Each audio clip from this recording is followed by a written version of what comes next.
Iya, lu harus jadi kafir lah. Tapi siapa tahu lu bisa sadar gitu kan. Ujubillahi min jalik ya Allah. Semoga aku jadi oten sampai Isa alaihissalam datang.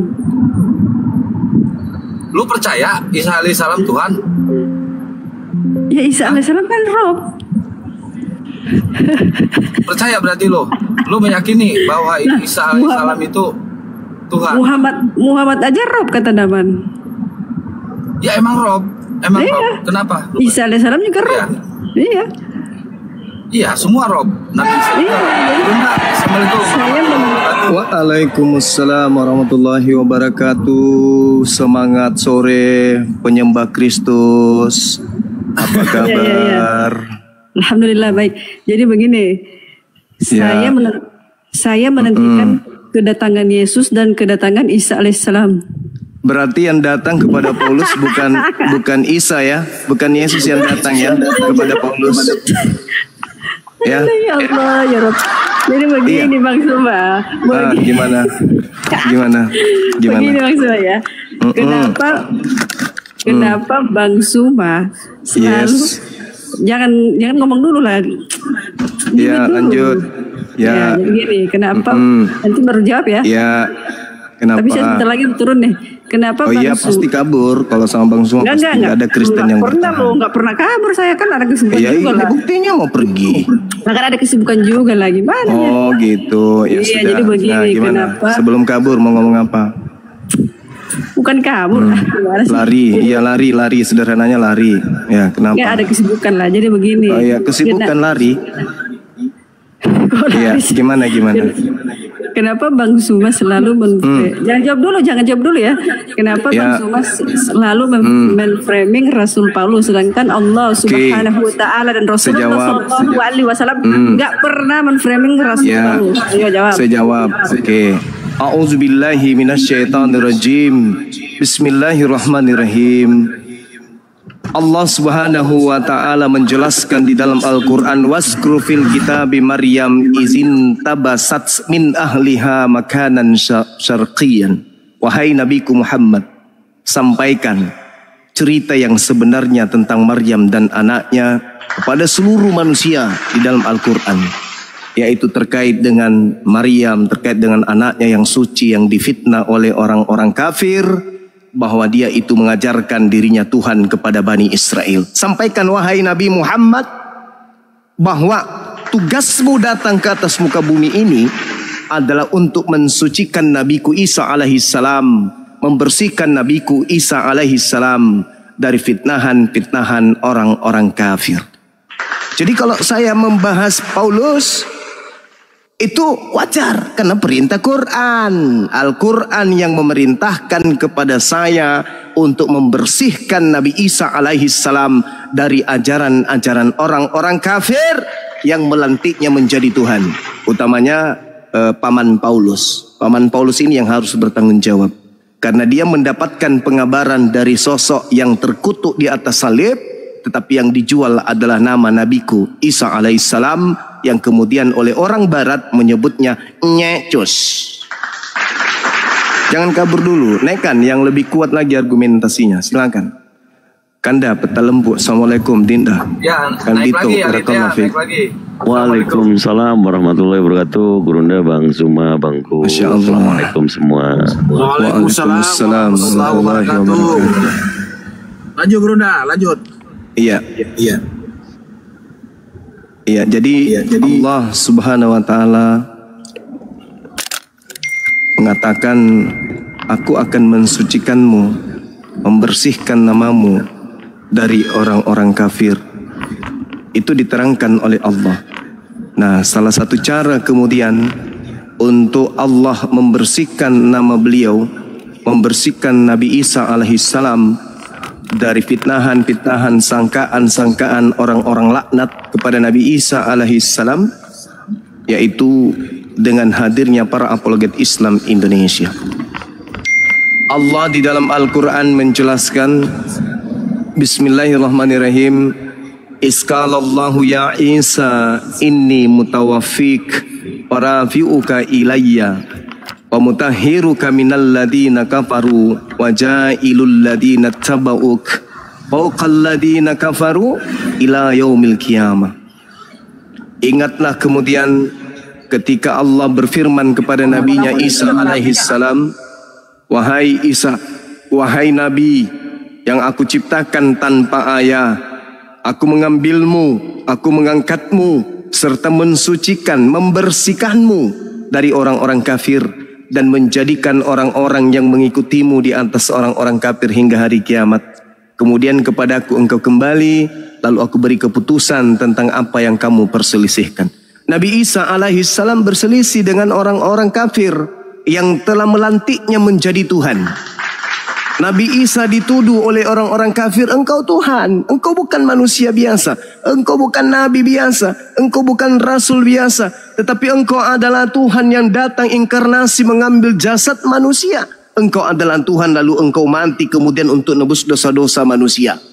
Tapi Nabi Isa berkata, qala subhanaka ma yakunu li an aqula ma laysa li bihaqqa. Maha suci Allah Tuhanku, aku tidak pernah mengajarkan hal yang bukan hakku untuk aku katakan agar aku ajarkan. Ma qultu lahum illa ma amartani bi ani abudullah rabbi wa rabbakum. Aku hanya mengajarkan kepada kaumku Bani Israel, sembahlah Allah Tuhanku dan Tuhanmu. Jadi ente pade, kata Nabi Isa alaihi salam, enyahlah daripadaku. Aku tidak mengenal kalian. Kalian adalah semua pembuat kejahatan. Jadi Nabi Isa akan dibersihkan oleh Allah. Nabi Isa akan disucikan dari orang-orang kafir. Salah satu rangka kemudian Allah untuk memberikan cakupan ini, diutusnya Nabi Muhammad SAW untuk meluruskan fitnah terhadap dirinya. Cek per cek, ternyata bukan Nabi Isa yang dituhankan, tetapi yang dituhankan adalah Yesus Kristus yang mati terkutuk di atas tiang salib. Siapa dia? Siapa dia yang mati terkutuk di atas tiang salib? Menurut Al-Quran, surah Al-Ma'idah, yang mati di atas salib itu adalah orang yang membenci kemudian pencipta langit dan bumi dan membenci Nabi Isa. Itu kata Quran. Surah Al-Ma'idah ayat 33. Innama jazaa'ul ladina yuharibuna Allah wa rasulah wa yas'auna fil ard fasadan aw yuqattalu aw yusallabu. Jadi yang disalib, yang dibunuh itu adalah yang membenci pencipta langit dan bumi dan yang membenci kemudian para rasul dan yang membuat kerusakan. Jadi jelas Nabi Isa tidak pernah membenci Allah, tidak pernah membenci Tuhan yang mengutusnya. Nabi Isa tidak pernah membenci Nabi Musa alaihi salam yang datang sebelum dia. Nabi Isa menjunjung tinggi ajaran Nabi Musa. Nabi Isa mensucikan pencipta langit dan bumi yang mengutusnya. Jadi tidak pernah kemudian ada lontaran ucapan atau perbuatan Nabi Isa atau Yesus yang menunjukkan bahwa dia benci kepada pencipta dan benci kepada Nabi Musa. Jadi yang disalib bukan beliau, tapi yang disalib menurut Al-Quran adalah yang dikutuk, yang dibenci, yang kemudian membuat kerusakan. Dan itu juga diterangkan di dalam kitab Ulangan 21. Ini sudah sering kali saya sampai bosan menjelaskan. Jadi kalau ada orang Kristen naik kayak tadi si misionaris Kawakan ini, si Aletea, yang mengatakan karena Yesus itu Tuhan, maksud dia bukan Yesus Nabi Isa yang mengajarkan Injil kepada Bani Israel, bukan.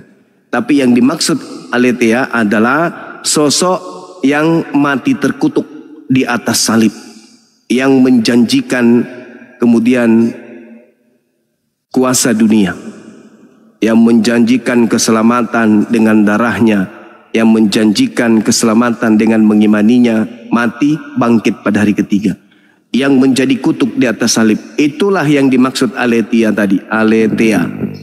Nah, jadi bukan Nabi kita, bukan Yesus anak Maria, tetapi Yesus yang bukan manusia yang datang kepada Paulus. Itu beda orang. Noise. Silakan diambil alih. Teman-teman, kalau ada oten silakan dinaikkan. Ya, buat teman-teman Kristen silakan naik ya. Pak Abong naik aja, Pak Pendeta. Bang Dito udah jadi moderator, Bang Dito bisa diinin. Saya agak noise ini. Jadi saudara kita Kristen ini harus disadarkan ya bahwa yang mereka sembah bernama Yesus Kristus itu berbeda dengan nabi yang diimani oleh umat Islam yang datang di tengah-tengah Bani Israel bernama Isa alaihi salam. Izin Gurunda sedikit mau tanya. Silakan. Tadi yang Gurunda jelaskan itu kan di dalam Al-Quran surah Al-Maidah itu mengatakan bahwa orang yang dibunuh itu adalah orang yang membenci Tuhan dan membenci Nabi Isa. Kan begitu ya, Gurunda? Siap. Tetapi tidak secara spesifik disebutkan nama, Gurunda ya? Enggak. Iya. Tapi sebenarnya kalau dalam konteks kita pemahaman itu kita bisa identifikasi ya, cuma kan Al-Quran tidak menyebutkan nama, Gurunda. Begitu kira-kira, Gurunda ya? Benar sekali. Jadi kata Allah yang demikian itu zalika lahum hizyum fid dunya walahum fil akhirah. Kata Allah yang demikian itu kehinaan bagi mereka di dunia dan juga di akhirat mereka akan mendapatkan azab yang besar, azabun azim. Itu azab yang pedih. Makanya kalau kita lihat di dalam Matius 7 kitabnya saudara kita Kristen, Yesus mengusir orang-orang yang menuhankan dirinya. Nah, dianggap sebagai pembuat kejahatan. Sedangkan di Matius 13 nomor 50 pembuat kejahatan itu dilemparkan ke dalam api neraka untuk mendapatkan azab yang besar. Sama seperti Al-Quran. Gitu. Jadi begini Gurunda, kalau saya boleh sedikit berpendapat bahwa kenapa kita hadir ya, Gurunda dan teman-teman apologet hadir itu kan kalau seumpamanya kita mau menjadikan pertentangan bahwa Yesus itu adalah Tuhan atau bukan, kan bukan urusan kita ya, Gurunda ya.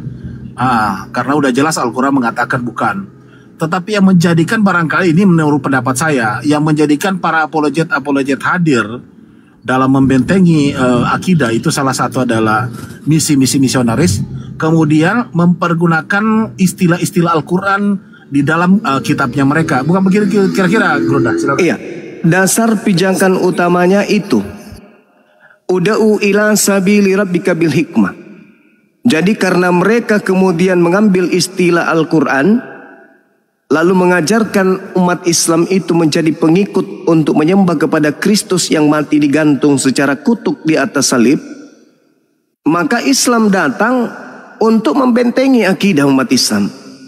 Karena orang-orang yang mengajarkan untuk menyembah kepada Kristus yang mati dengan cara kutuk ini, itu menghalalkan segala macam cara, termasuk mengambil istilah-istilah Al-Quran. Mengambil istilah Al-Quran, bahkan tidak hanya istilah-istilah tok, nama Tuhan yang dimuliakan, yang disucikan, yang disembah oleh umat Islam sedunia, oleh Kristen Indonesia itu dijadikan sebagai sesuatu yang benar-benar menista, benar-benar sangat-sangat menghinakan. Maka karena itulah umat Islam hadir, dalam hal ini para apologet umat Islam hadir untuk membentengi umat Islam ini agar jangan dimurtadkan. Karena kalau sudah murtad itu bahaya. Kalau penduduk Indonesia sudah mayoritas non-muslim itu bahaya. Kenapa bahaya? Coba kita lihat dari pengalaman atau dari kenyataan atau dari fakta atau real yang ada di tengah-tengah kehidupan kita di alam semesta ini. Orang-orang yang hidup berkelompok-kelompok di benua-benua, di pulau-pulau atau di negara-negara yang ada, yang non-muslim mayoritas, mereka adalah menjadi ranking pertama penyakit kelamin. Tuh, penyakit kelamin itu adalah negara yang adalah wilayah tempat bermukim orang-orang non-muslim. Mereka menduduki ranking pertama penyakit kelamin. Dan juga wilayah-wilayah atau tempat-tempat tinggal anak keturunan Adam secara berkelompok, non-muslim mayoritas itu menduduki ranking pertama negara-negara yang menikahkan sesama jenis. Nah, ini kita tidak menginginkan terjadi di Nusantara yang kita cintai ini. Jadi kita tidak ingin hal ini terjadi di Nusantara yang diperjuangkan dengan kalimat la ilaha illallah. Maka seluruh rakyat Indonesia, umat Islam khususnya, harus menjaga akidah anak keturunan kita supaya jangan sampai non-muslim yang saya maksud ini menjadi penguasa atau menjadi mayoritas. Karena kapan mayoritas mereka, maka sangat boleh terjadi hal-hal yang sama seperti pendahulu-pendahulu mereka lakukan dan masih ada sampai hari ini. Itu yang kita takutkan. Bagaimana ditemukan rumah-rumah ibadah yang di halamannya itu penuh dengan kuburan-kuburan bayi. Bagaimana orang-orang yang kemudian mengebiri dirinya tidak nikah secara sah, kawin secara sah. Tapi ternyata banyak hal-hal yang abnormal yang mereka lakukan dan sudah disampaikan, sudah diumumkan, bahkan sudah diadili oleh dunia dan seterusnya. Nah, ini kita tidak ingin terjadi di negara yang kita cintai ini. Maka kita harus tetap mayoritas. Kita harus tetap mayoritas. Jangan sampai kita menjadi minoritas dan mereka ini akan menduduki Nusantara ini secara mayoritas. Maka kasihan generasi kita bisa kena penyakit-penyakit yang sudah terjadi di negara yang non-muslim mayoritas, di mana mereka ya sama seperti yang ada di Nusantara ini sebagai misionaris yang ingin memurtadkan orang, ternyata keyakinan mereka sama. Nah, ini peta lempu yang ingin saya sampaikan. Silakan.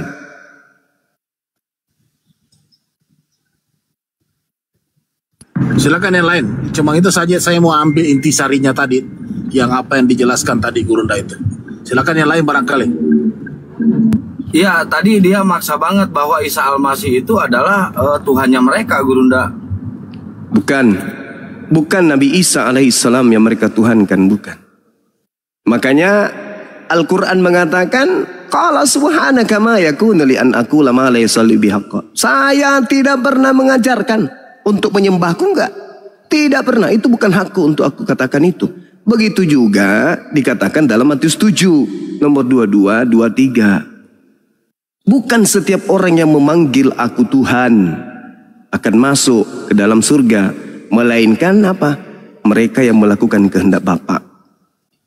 Jadi mereka ini adalah orang-orang yang bakal kecewa nanti. Kenapa kecewa? Karena diusir. Enyahlah daripada aku tidak mengenal kalian.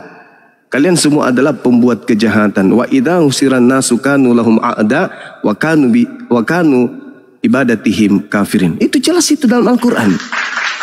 Pada hari terakhir nanti, apa yang mereka sembah akan menjadi musuh bagi mereka. Dan pemujaan-pemujaan yang mereka lakukan akan diingkari oleh apa yang mereka sembah selain Allah. Nah, terbukti itu. Nah, itu Bang Kian Santang. Oh, jadi berarti Gurunda nanti yang akan turun di kedua kalinya itu berarti Nabi Isa alaihissalam yang akan turun. Yes. Berarti bukan yang dituangkan oleh saudara-saudara di bukan. Oh, siap.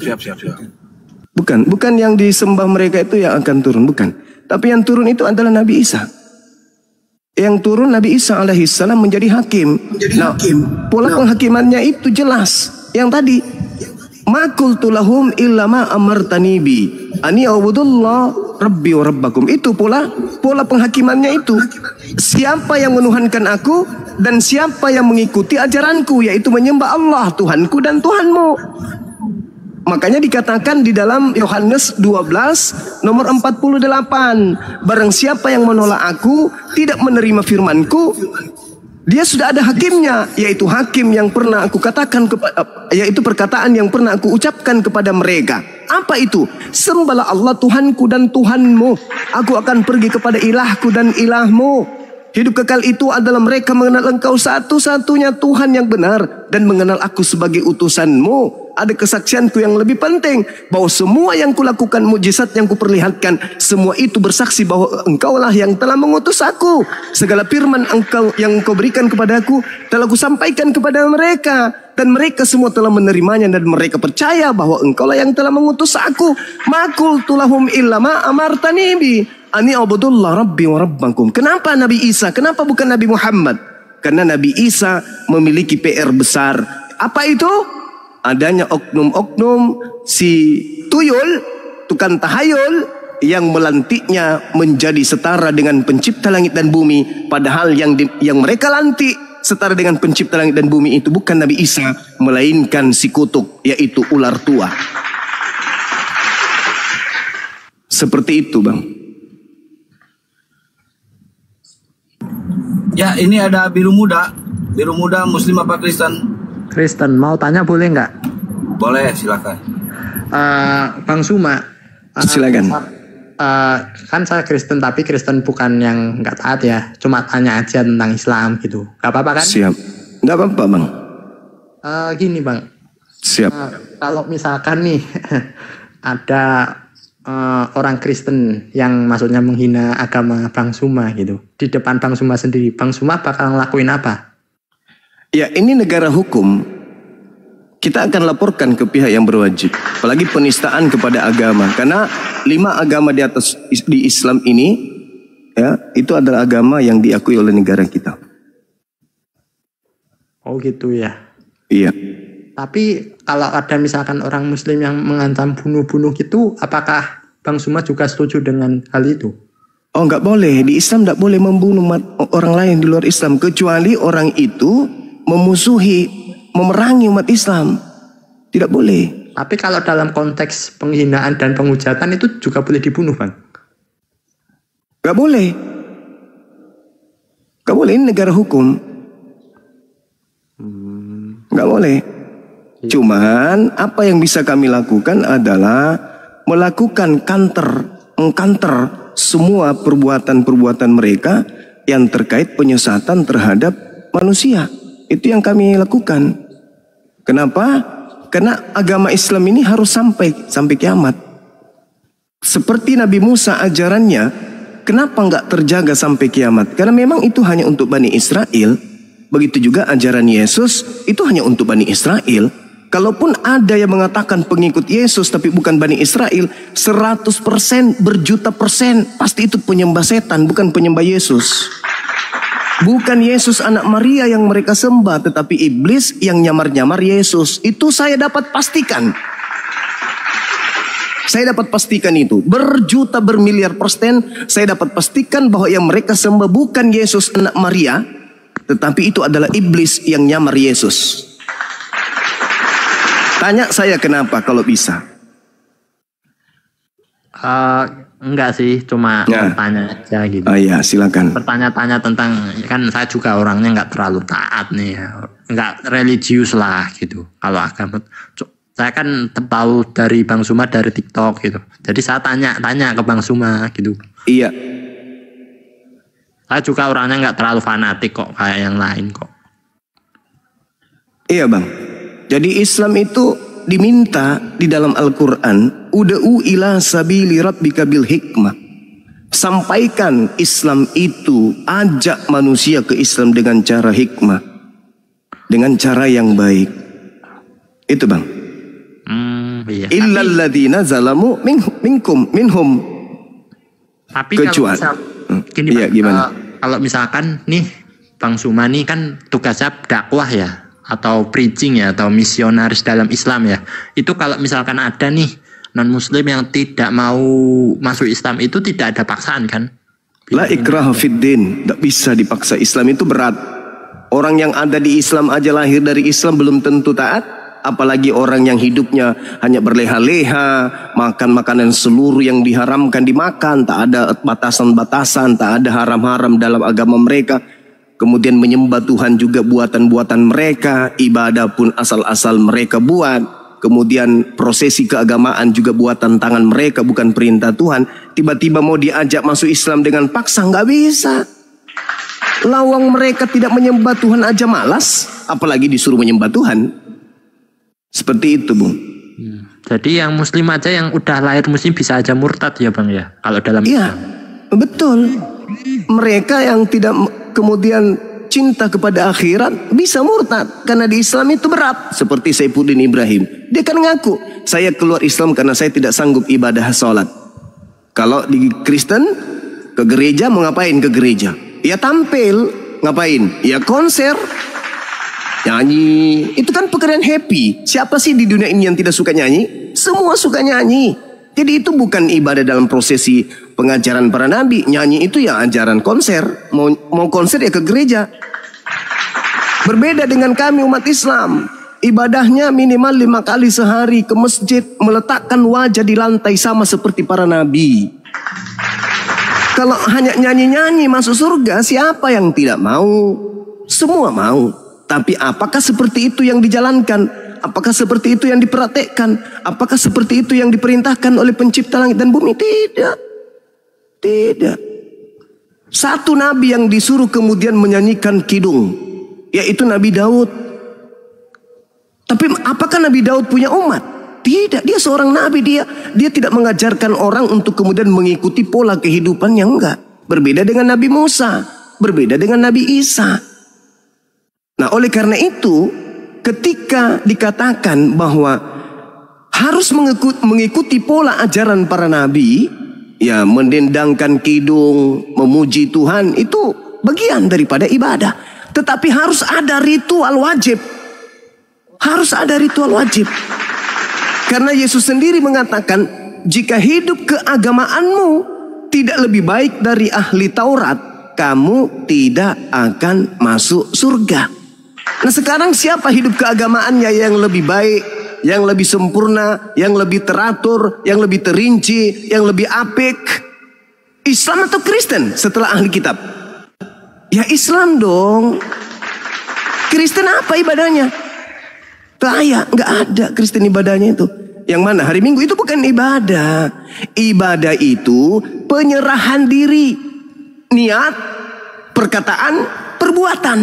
Nah, sedangkan saudara-saudara kita Kristen, antara niat dan perkataan serta perbuatan badannya itu berbeda. Mulutnya mengatakan Yesus manusia, perbuatannya Yesus disembah.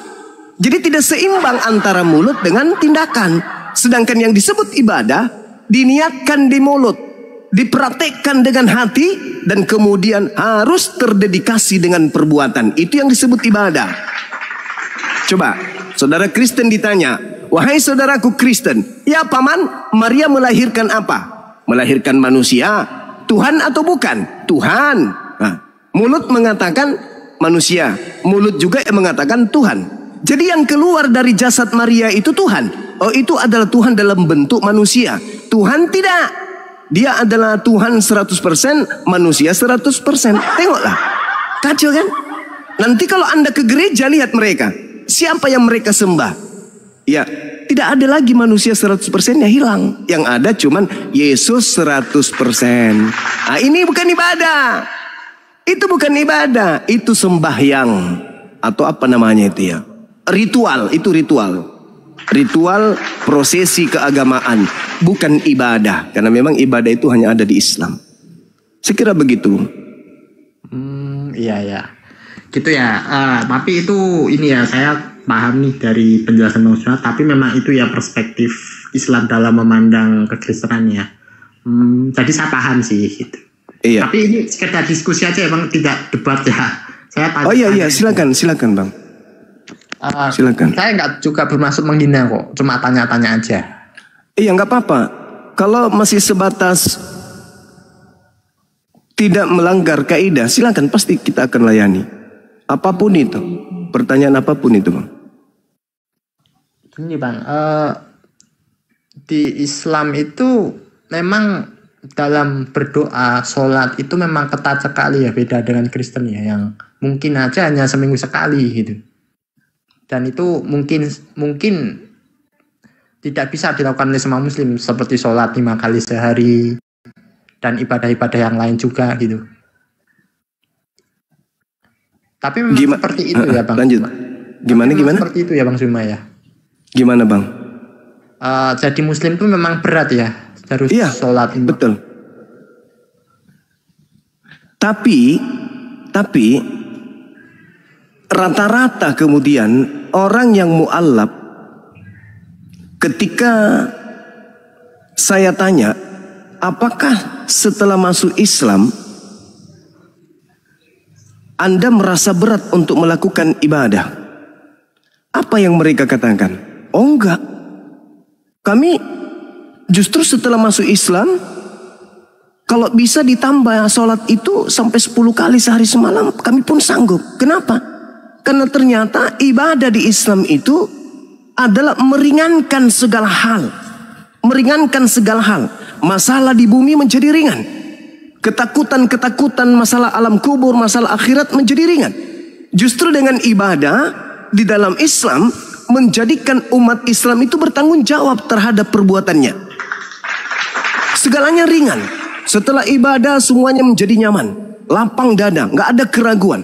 Karena ibadah itu adalah taat, tunduk, mengikuti. Itu ibadah. Dan ibadah ini hanya ada di dalam ajaran agama Islam. Seperti itu, saudara. Gitu ya. Oke. Paham. Iya. Tapi Bang Zuma, kalau iya, misalkan perintah sholat itu ditinggalkan sehari saja, misalkan saya muslim nih, hanya sholat 4 kali sehari saja, itu termasuk dosa besar nggak sih? Dosa? Betul. Dosa. Dosa besar, meninggalkan sholat dengan sengaja itu dosa besar. Jadi harus wajib ya dilakukan semuanya. Yes.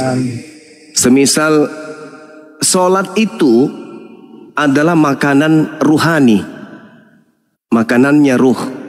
Selayaknya jasad kita ini butuh makanan berupa gandum, ikan, daging, dan seterusnya.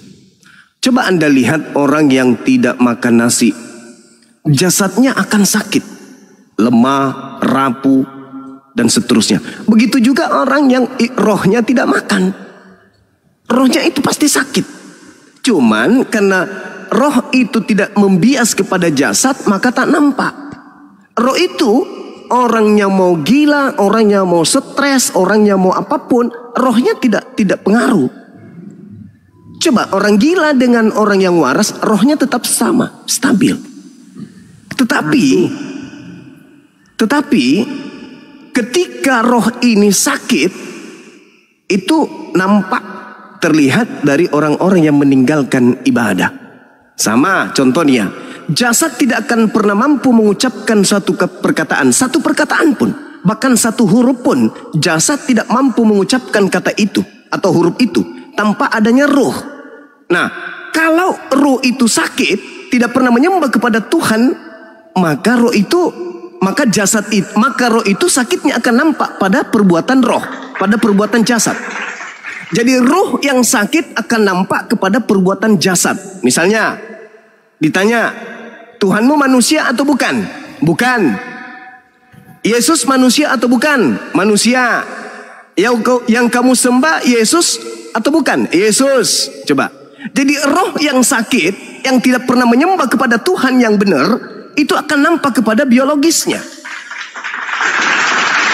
Karena sakit rohnya, tidak pernah diberi makan, tidak pernah diberi asupan untuk menyembah kepada pencipta. Yang disembah adalah makhluk. Ditanya, kamu pengikut Yesus? Ya. Yesus menyembah kepada siapa? Kepada Bapa. Ada nggak Yesus menyembah kepada Yesus? Enggak. Yesus menyembah kepada Bapa. Loh, kenapa kamu menyembah Yesus? Karena Bapa yang datang menjadi manusia. Ada nggak itu Yesus ajarkan? Enggak ada. Kenapa kamu lakukan? Karena nampak dari jasad, roh yang sakit berbias terhadap kegiatan jasad. Itu. Tapi kalau umat Islam ditanya, siapa Tuhanmu? Allah. Siapa nabimu? Nabi Muhammad. Apa kitabmu? Al-Quran. Berkesinambungan gak antara ketiganya? Ya, Allah memberikan legitimasi kepada Nabi Muhammad. Nabi Muhammad memberikan legitimasi kepada Quran. Al-Quran memberikan validasi tentang Allah. Allah memberikan validasi terhadap keduanya. Dan keduanya pun memberikan validasi terhadap ketuhanan Allah. Semua berkesinambungan. Semua saling memvalidasi. Semua memberikan legitimasi satu sama yang lain. Tapi kalau orang yang rohnya sakit, apakah Yesus mengajarkan tentang kitab Lukas, Markus, Matius? Enggak. Apakah Yesus mengajarkan menyembah dirinya? Enggak. Apakah Yesus mengajarkan kemudian umatnya disebut Kristen? Enggak juga. Adakah Yesus kemudian mengajarkan untuk merasulkan Paulus? Oh, enggak ada. Adakah Yesus mengajarkan makan babi? Enggak. Mengajarkan ibadah hari Minggu? Enggak ada. Tidak sunat ada? Enggak ada. Terus kamu pengikut Yesus? Iya. Tuh coba. Sakit. Karena ruhnya tidak menjadikan dia, jasadnya duduk pada koridor yang seharusnya. Sakit. Fi qulubihim marad fazadahumullahu marad walahum azabun azim bima kanu yakzibun. Itu kata Allah. Jadi dalam hati mereka ada penyakit. Makanya diterangkan dalam Al-Quran, khatamallahu ala qulubihim wa ala sam'ihim wa ala absarihim gishawatu walahum azabun azim. Itu jelas. Jadi dalam penyakitnya, kemudian di dalam hatinya itu ada penyakit. Summum bukmun umyum fahum la yarji'un. Jadi nampak dari buahnya, ruh yang sakit akan bercermin kepada jasad. Begitu saudara. Iya ya, paham Bang ya. Jadi begitu ya. Jadi saya paham sih perspektif Islam mengenai kekristenan dari Abang Suma katakan gitu. Kita sharing untuk berbagi pengetahuan ya, Bang. Siap. Iya. Tapi saya tanya lagi boleh nggak Bang Suma? Silakan Bang. Sampai 2 bulan ke depan juga nggak masalah.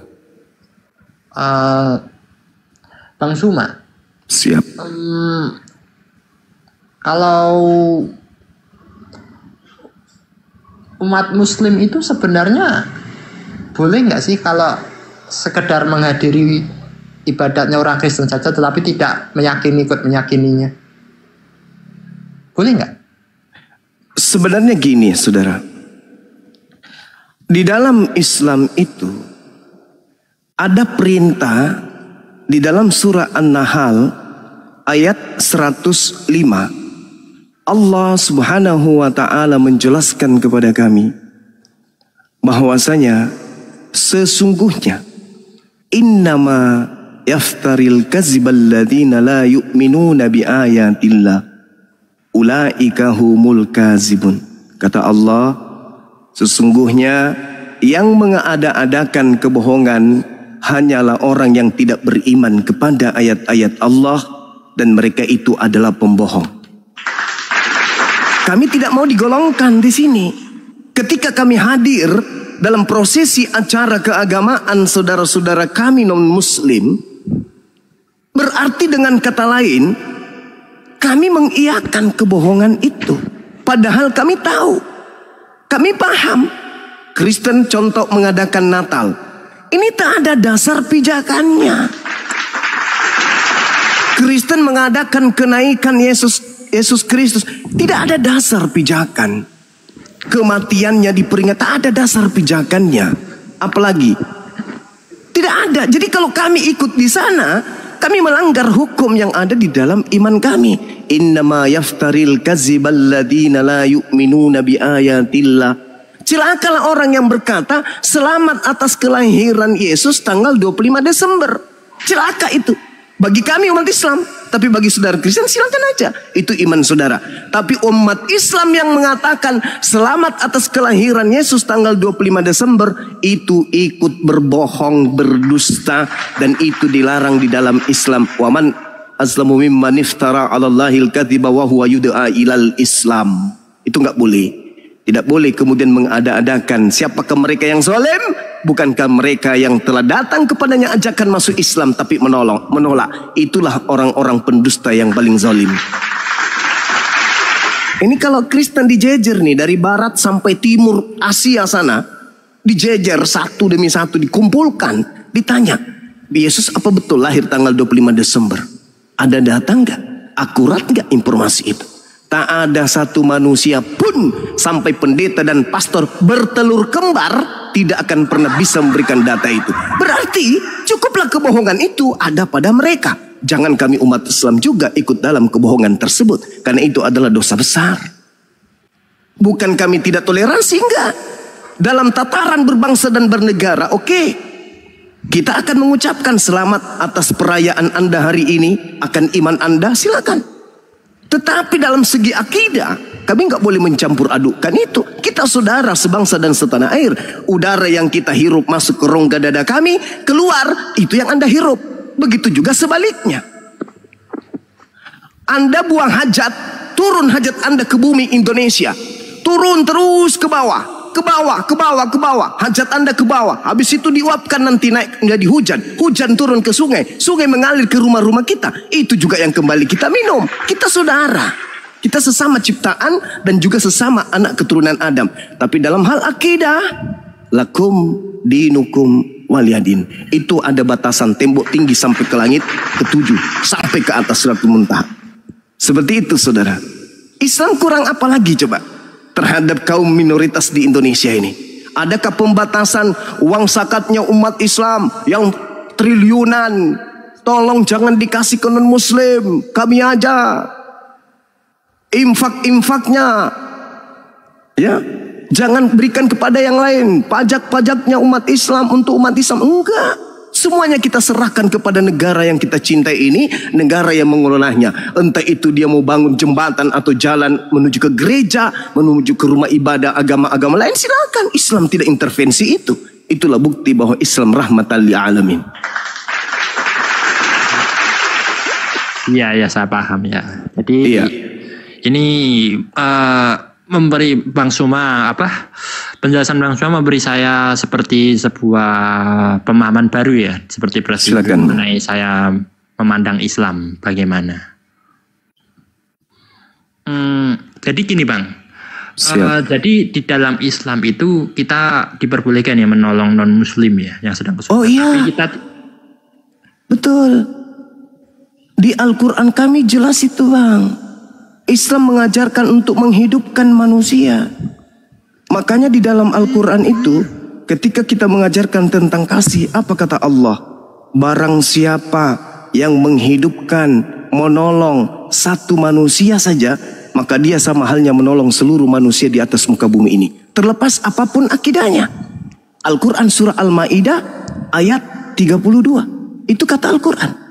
Min ajli zalik katabna ala bani Israel annahu man qatala nafsa bighairi nafsin aw fasadin fil ard fa ka'annama qatala nas jami'a wa man ahya, barang siapa yang kemudian memberikan kelegahan, bantuan, pemaafan satu orang manusia, kata Allah, fa ka'annama ahya an-nas jami'a, dia sama halnya menghidupkan, membantu, menolong seluruh umat manusia. Terlepas apapun agamanya, tidak dikotak-kotakkan di dalam perintah berbuat baik oleh Al-Quran. Kau harus berbuat baik hanya kepada Islam. Oh, tidak ada. Tidak ada. Kecuali dalam perang. Kalau dalam perang tetap sama. Kaidah-kaidahnya tetap. Bahkan kalau kita lihat ajaran Nabi Musa dalam saat perang, jangankan manusia, binatang pun harus dimatikan semua. Jangan kau biarkan apapun yang bernapas. Itu ajaran terlebih dahulu. Begitu Islam datang, nggak boleh. Tidak boleh. Rumah ibadah jangan diganggu, orang tua jangan diganggu, wanita dan anak-anak nggak boleh diganggu. Yang harus kita perangi adalah mereka yang menggunakan seragam musuh. Siapa di antara mereka yang menggunakan seragam musuh? Itu pun kata Al-Quran, apabila ada orang yang di dalam Al-Quran surah At-Taubah, saya bacakan kepada Anda.